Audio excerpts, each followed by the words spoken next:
এই ভিডিওতে আমি আলোচনা করব দশম শ্রেণীর পাঠ্য একটি কবিতা অস্ত্রের বিরুদ্ধে গান। কবিতাটি রচনা করেছেন আধুনিক কবি জয় গোস্বামী। জয় গোস্বামী বাংলা সাহিত্যের এক উল্লেখযোগ্য কবি। তাঁর কবিতাগুলির মধ্যে সামাজিক অসাম্য, সাধারণ মানুষের দুঃখ দুর্দশাপূর্ণ জীবনযাত্রা এসবের প্রকাশ যেমন রয়েছে, তেমনি প্রেমের নানাবিধ প্রকাশ, প্রেমের বৈচিত্র্যময় প্রকাশ তার কবিতায় দেখতে পাই। এখন আমরা যে কবিতাটি পড়তে চলেছি, অস্ত্রের বিরুদ্ধে গান, এটি জয় গোস্বামীর লেখা একটি কাব্যগ্রন্থ পাতার পোশাক। কাব্যটি প্রকাশ পেয়েছিল 1997 খ্রিস্টাব্দে। এই পাতার পোশাক থেকে কবিতাটি চয়ন করা হয়েছে। সমাজ সচেতন প্রগতিমনস্ক কবি জয় গোস্বামী বিশ্বব্যাপী হিংসার পটভূমি লক্ষ্য করেছেন এবং সেই শ্বাসরুদ্ধকর দুঃসহ পরিস্থিতি থেকে মুক্তির উপায় অনুসন্ধানে সমাজে প্রেম ও ভালোবাসাকে পুনঃপ্রতিষ্ঠার আন্তরিক তাগিদ অনুভব করেছেন নিজের অন্তরে, এবং তাই অস্ত্র বর্জন করার আহ্বান জানিয়েছেন। এখন আলোচ্য কবিতা অস্ত্রের বিরুদ্ধে গান। এই কবিতায় সমাজে অস্ত্র ও শান্তির সুষ্ঠু সহাবস্থান কখনোই সম্ভব নয়। মানবিক সম্পর্কগুলিকে সুস্থ রাখার লক্ষ্যে পৃথিবীতে শান্তিময় এবং সুখ স্বপ্নের রাজ্যে পরিণত করার যে লক্ষ্য, তার প্রথম পদক্ষেপ হওয়া উচিত হচ্ছে অস্ত্র পরিত্যাগ করা। সারা পৃথিবী জুড়ে যুদ্ধের দামামা ধ্বনি না ধ্বনিত করে বা দামামা না বাজিয়ে শান্তির বাতাবরণ স্থাপন করতে কবি প্রয়াসী হয়েছেন। উৎকট বারুদের গন্ধ সারা পৃথিবীকে এবং মানুষের মনোরাজ্যকে বিষাক্ত করে তুলেছে। এই মূল্যহীন সমাজের কাছে কবির আবেদন যে অস্ত্র ফেলো, অস্ত্র রাখো পায়ে। কবি একাই শান্তির পথে যাত্রী নন, হাজার হাজার মানুষ বা সাধারণ মানুষ, এই শান্তিকামী মানুষের প্রতিনিধি তিনি। অত্যাচারী শাসকদের দুর্বার যে হিংসাত্মক আক্রমণ, তাকে তিনি অবহেলা করে উপেক্ষা করেছেন।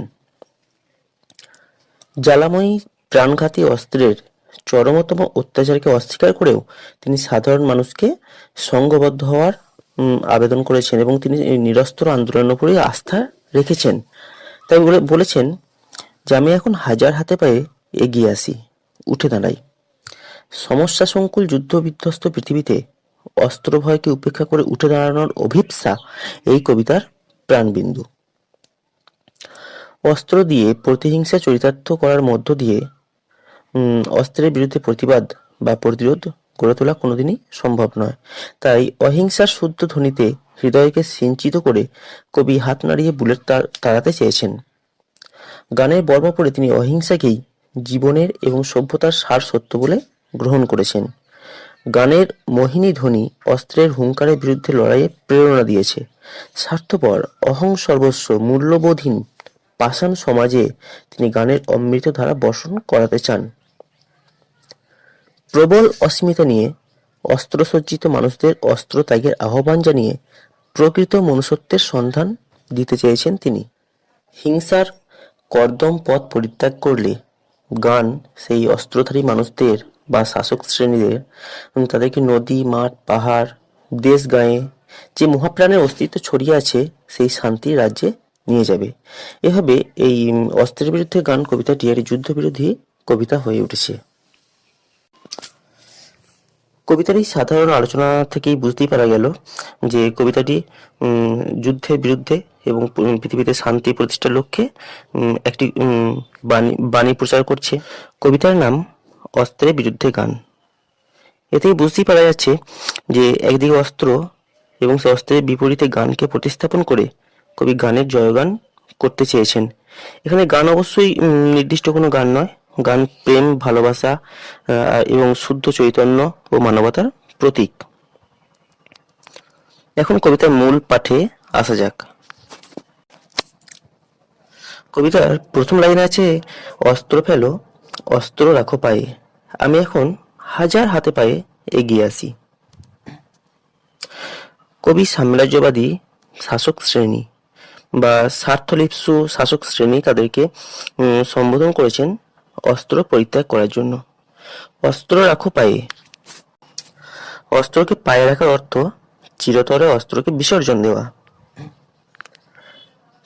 পরের লাইনে বলেছেন, আমি এখন হাজার হাতে পায়ে গিয়াছি। কবি এই সর্বনাম পদটি বিশেষণ করে নিজেকে সাধারণ মানুষের প্রতীক বা প্রতিনিধি হিসাবে উপস্থাপন করেছেন। কবি স্বপ্ন দেখছেন বা কবি স্বপ্ন দেখেন এবং বিশ্বাস করেন যে সাধারণ মানুষ শান্তি চায়, সাধারণ মানুষ কখনোই অশান্তি চায় না। তা সাধারণ মানুষ পারস্পরিক ভালোবাসার অঙ্গীকার নিয়ে হাজার হাজার হাজার হাজার সাধারণ মানুষ তারা এগিয়ে আসছে, তারা উঠে দাঁড়াচ্ছে। বিশ্বব্যাপী হিংসার পটভূমিতে সাধারণ মানুষের এই যেন এক প্রতিবাদ। হাজার হাতে পায়ে এগিয়ে আসি, অর্থাৎ পৃথিবীর হাজার হাজার মানুষ, অগণিত সাধারণ মানুষ তারা পৃথিবীতে শান্তি প্রতিষ্ঠার স্বপ্ন দেখে চলেছেন। তারা শান্তি প্রতিষ্ঠা করতে চান, তারা যুদ্ধ চান না। তাই যুদ্ধের বিপরীতে সাধারণ মানুষ ঐক্যবদ্ধভাবে ভালোবাসার জয়গান করছেন। এর পরের অংশে আছে উঠে দাঁড়াই। হাজারো অত্যাচার সহ্য করে, বুলেট এবং অস্ত্রের হাজারো অত্যাচার নিপীড়ন সহ্য করেও সাধারণ মানুষ উঠে দাঁড়ায়। এটা এক ধরনের প্রতিবাদ, এক অহিংস পদ্ধতিতে এক অভিনব প্রতিবাদ এটি।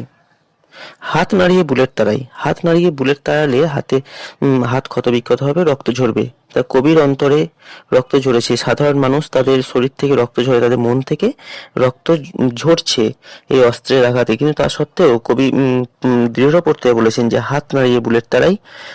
এই হাতে কখনো তিনি অস্ত্র তুলে নেবেন না। অস্ত্রের বিরুদ্ধে অস্ত্র নয়, অস্ত্রের বিরুদ্ধে তিনি ভালোবাসাকে প্রতিস্থাপন করেছেন এবং স্বপ্ন দেখেছেন যে এইভাবেই তিনি একদিন পৃথিবীকে হিংসামুক্ত করতে পারবেন। পরের লাইনটি হলো গানের বর্ম আজ পড়েছি গায়ে। বর্ম কি করে না, বর্ম আমাদের শরীরকে রক্ষা করে। তা কবি এখানে গানের বর্ম পড়েছেন। গানের বর্ম দিয়ে অস্ত্রের বিরুদ্ধে প্রতিরোধ গড়ে তোলা আপাতভাবে অসম্ভব, এতে শরীর ক্ষতবিক্ষত হবে, মৃত্যুও হতে পারে। কিন্তু এখানে গানের বর্ম শব্দটি ভালোবাসাকে ইঙ্গিত করছে। কবি আসলে বুক ভরে ভালোবাসার বাণী নিয়ে এই অস্ত্রের বিরুদ্ধে অর্থাৎ হিংসার বিরুদ্ধে প্রতিরোধ লড়াইয়ে নেমেছেন। কবি প্রত্যাশা করেন যে এই ভালোবাসাই পারবে যুগান্তর ঘটাতে, অন্য যুগ, সুখ শান্তির যুগ নিয়ে আসতে একমাত্র এই গানের বর্মই সম্ভব। কবি অস্ত্রের শক্তিতে বিশ্বাস রাখেননি বা আস্থা রাখেননি, বরং যে গানের বর্ম বা ভালোবাসা এবং মানবিকতা এইসবের উপরে অনেক বেশি আস্থা রেখেছেন। তাহলে তোমরা দেখছো যে প্রথম প্যারা সেখানে বলা আছে যে অস্ত্র রাখো, তোমরা অস্ত্র পরিত্যাগ করো, শাসক শ্রেণীর প্রতি কবির এই আহ্বান। সাধারণ মানুষ তারা সংঘবদ্ধভাবে ভালোবাসার শক্তিতে আস্থা রেখে পৃথিবীতে ভালোবাসাকে প্রতিষ্ঠা করতে এগিয়ে আসছে। তারা শত অত্যাচার সহ্য করেও নতুনভাবে উঠে দাঁড়ানোর স্বপ্ন দেখছে, নতুন প্রত্যয় বুকে নিয়ে তারা হাত নাড়িয়ে বুলেট তাড়াচ্ছে। গানের বর্ম পড়ে তারা পৃথিবীময় শান্তির বাণী ঘোষণা করতে চাচ্ছে। দ্বিতীয় প্যারাগ্রাফ বা দ্বিতীয় পরিচ্ছেদে প্রথম লাইনে আছে গান তো জানি একটা দুটো। আসলে একটা দুটো গান জানার অর্থ কি না, পৃথিবীর যত গান আছে সব গানের বিষয়বস্তু বা সারাংশ হলো প্রেম। কখনো তা মানব প্রেম, কখনো ব্যক্তিগত প্রেমের সীমায় গানকে গাইতে শুনি বা গান শুনতে পাই আমরা। তাই একটা দুটো গানের অর্থ এখানে প্রেম, ভালোবাসা এসবকে নির্দেশ করছে। পরের লাইনটি হলো আঁকড়ে ধরে সে খড়কুটো। কি আঁকড়ে ধরে না, এই দু একটা গান বা প্রেমের বাণী যা তিনি জানেন সেই গানকে খড়কুটোর মতো আঁকড়ে ধরে তিনি কি করেন না, পরের লাইন আছে রক্ত মুছি শুধু গানের গায়ে। এখানে আমাদের জানতে হবে যে খড়কুটো শব্দের অর্থ কি। খড়কুটো হলো তুচ্ছ বা সামান্য কিছু অবলম্বন, যে প্রতিকূল অবস্থা তাকে অতিক্রম করার জন্য যে সামান্য বা কিন্তু মূল্যবান কিছু রসদ তার কাছে রয়েছে, সেই রসদকে অবলম্বন করে বা এই বলতে পারি যুদ্ধ বিধ্বস্ত পৃথিবীতে মানবিকতা প্রতিষ্ঠার লক্ষ্যে তিনি অন্তর এবং মনের শুভবুদ্ধি বা বিবেকের তাড়না সেটাকে আঁকড়ে ধরে এই অশান্ত সময়টাকে পার করতে চান বা পার হতে চান। তাই খড়কুটো এই শব্দটিকে এখানে ভালোবাসার প্রতীক হিসাবে এবং শুভবুদ্ধির প্রতীক হিসাবেই গ্রহণ করতে হবে। রক্ত মুছি শুধু গানের গায়ে। প্রথম প্যারাগ্রাফে বলেছিলেন যে হাত নাড়িয়ে বুলেট তাড়াই, এবং দ্বিতীয় প্যারাতে বলেছেন যে রক্ত মুছি শুধু গানের গায়ে, অর্থাৎ হাত নাড়িয়ে বুলেট তাড়াতে গিয়ে তিনি ক্ষতবিক্ষত হয়েছেন, রক্ত ঝরেছে তার হৃদয় থেকে, তার শরীর থেকে, সেই রক্ত তিনি গানের গায়ে, অর্থাৎ গানের ভাষায় লেগে আছে রক্ত। গানের ভাষায় প্রকাশ পেয়েছে প্রতিবাদ। অস্ত্রের আঘাতে জর্জরিত কবি হৃদয় গানকে সঙ্গী করে গানের গায়েই তাই রক্ত মুছেছেন। এরপরে আছে মাথায় কত শকুন বা চিল। শকুন, চিল এগুলি হলো এক ধরনের পাখি এবং এগুলি অত্যন্ত হিংস্র পাখি বলেই কথিত।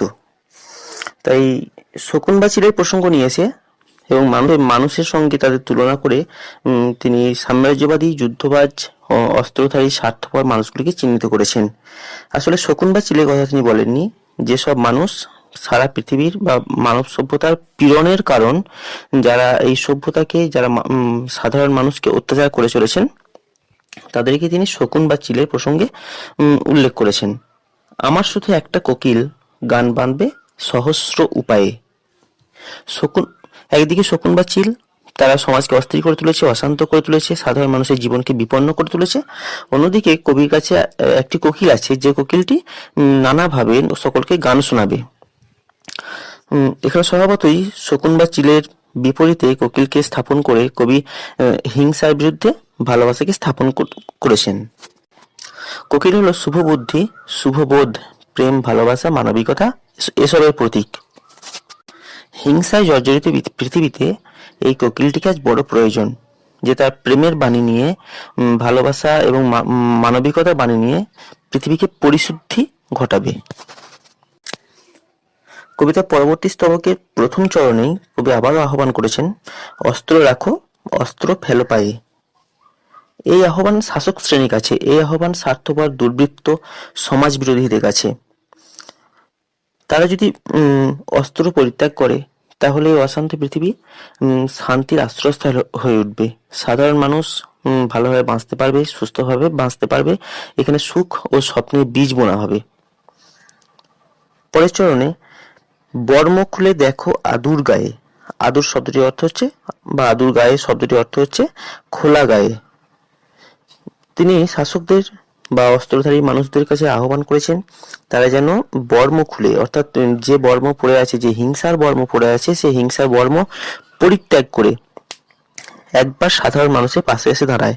তখন কি ঘটবে না, গান দাঁড়ালো ঋষি পালক, মাথায় গোঁজে ময়ূর পালক, তোমায় নিয়ে বেড়াবে গান নদীতে দেশ গায়ে। তারা যদি হিংসার পথ পরিত্যাগ করে, তারা যদি অস্ত্র পরিত্যাগ করতে পারে এবং সাধারণ মানুষের পাশে এসে দাঁড়াতে পারে, তারা যদি নিজেদেরকে সাধারণ মানুষের সমগোত্রীয় বা মানুষের সমগোত্রীয় করে তুলতে পারে, তাহলে কি হবে না, ঋষি বালক, সেই ঋষি বালকের ছদ্মবেশে গান তাদেরকে নদীতে দেশ গায়ে নিয়ে যাবে। তার অনাবিল শান্তি, অনাবিল জীবনের আনন্দ তারা উপভোগ করতে পারবে। এখানে ঋষি বালক হলো পরিশুদ্ধ মানবিকতার প্রতীক। কবি এখানে হিংসার ক্লেদাক্ত পথ পরিত্যাগ করে মানবপ্রেমের মহান বাণী গানকে প্রতিবাদ স্বরূপ উপস্থাপন করেছেন। অস্ত্র মানুষের হিংসা, বিদ্বেষ, ক্ষমতা এবং যুদ্ধবৃত্তির বাহক। অস্ত্র মানুষের শুভবুদ্ধির মৃত্যু ঘটায়, দানব বৃত্তিকে চরমতা দান করে। প্রেম ও ভালোবাসার শুভ জাগরণের মধ্য দিয়ে সমাজের শান্তি এবং মানবতার যে প্রতিষ্ঠা ঘটবে বলে তা কবি প্রত্যাশা করেন। আত্মস্বার্থ সর্বস্ব অস্ত্রধারী মানুষদের প্রতি কবির আবেদন, তারা যেন সঙ্গীত শ্রোতার কাছে অস্ত্রকে সমর্পণ করে। তাহলে তখন কি ঘটবে না, ঋষি বালকের বেশি গান তাদেরকে নদীতে, দেশ গায়ে বা প্রকৃতির কাছে নিয়ে যাবে। তারাও অনুভব করবে মানুষের প্রেম, ভালোবাসা এবং অনাড়ম্বর জীবন। ভালোবাসার মধুর স্পর্শ অনুভব করে তারাও হিংসা এবং শক্তিমত্ততার পথ পরিত্যাগ করে ভালোবাসার আস্থাতে জীবনযাপন করবে। অহংকারের অবসানে প্রশান্ত জীবন ভাবনা এবং সুললিত জীবনে অনাবিল স্নিগ্ধতা তাদের হৃদয়ে শান্তি সুধা বর্ষণ করবে। তাই কবিতার সমাপ্তিতে কবির একান্ত আহ্বান, যে অস্ত্র ফেলো, অস্ত্র রাখো গানের দুটি পায়ে। অর্থাৎ গানের কাছে আত্মসমর্পণ না করলে, শাসক শ্রেণী যদি গানের শুদ্ধতায় হৃদয়কে পরিশুদ্ধ না করে, হৃদয়ে গানের শুদ্ধতার বাণী গ্রহণ না করে, তাহলে এই অশান্ত পৃথিবী কোনোদিনই শান্ত হবে না। পৃথিবীকে শান্ত করার একমাত্র উপায় হলো ভালোবাসায় পরস্পরের কাছাকাছি বেঁচে থাকা। মানুষ মানুষকে ভালোবেসে সঙ্গবদ্ধভাবে এক নতুন পৃথিবী সৃষ্টি করবে, এই কবির প্রত্যাশা। অস্ত্রের বিরুদ্ধে যদি আমরা অস্ত্র ধারণ করি, তাহলে কেবল যুদ্ধই বাড়বে এবং মানুষের জীবন হানি ঘটবে, সভ্যতার অপমৃত্যু ঘটবে। কিন্তু কবিতা চান না, কবি চান ভালোবাসার প্লাবনে সকলে ভাসতে থাকুক, সকলেই পরস্পরকে ভালোবেসে এক সুস্থ সভ্যতা গড়ে তুলুক। তাই কবিতার নাম যে অস্ত্রের বিরুদ্ধে গান, তা সত্যি খুবই সার্থক হয়েছে। অস্ত্র নয়, কবি গানকেই সমাজে কাম্য বলে মনে করেছেন এবং তার সেই কামনা অর্থাৎ ভালোবাসার প্রতি তার যে অকুণ্ঠ বিশ্বাস, আস্থা এবং কামনা, তাই কবিতায় স্থাপন করেছেন। কবির এই আহ্বান অর্থাৎ অস্ত্র পরিত্যাগ করে গানের শুদ্ধতায় হৃদয়কে পরিশুদ্ধ করার এই যে আহ্বান, বর্তমান সময়ের পক্ষে তা খুবই সময় উপযোগী। হিংসা ও যুদ্ধবিধ্বস্ত পৃথিবীতে গান অর্থাৎ ভালোবাসাকে স্থাপন করা একান্ত প্রয়োজন। মানব সভ্যতা আজ ক্ষয়িষ্ণু, মানব সভ্যতা আজ ধ্বংসের মুখোমুখি। ইস্পাতে কামানেতে এই পৃথিবী পূর্ণ হয়ে গেছে, বারুদের গন্ধে আজ মুক্ত বাতাস শ্বাস নেওয়া দুঃসাধ্য হয়ে পড়েছে। তাই এই সময় প্রেক্ষাপটে ভালোবাসাই হলো সেই বাণী যা মানুষকে নতুন করে বাঁচার প্রেরণা দেবে। মানুষ পুনর্জীবন লাভ করবে এই ভালোবাসার মাধ্যমেই। এই অহিংসার বাণী, এই প্রেমের বাণী কবি সমাজের সর্বত্র, পৃথিবীর সর্বত্র ছড়িয়ে দিতে চেয়েছেন। আজকে আলোচনা এখানেই শেষ করছি।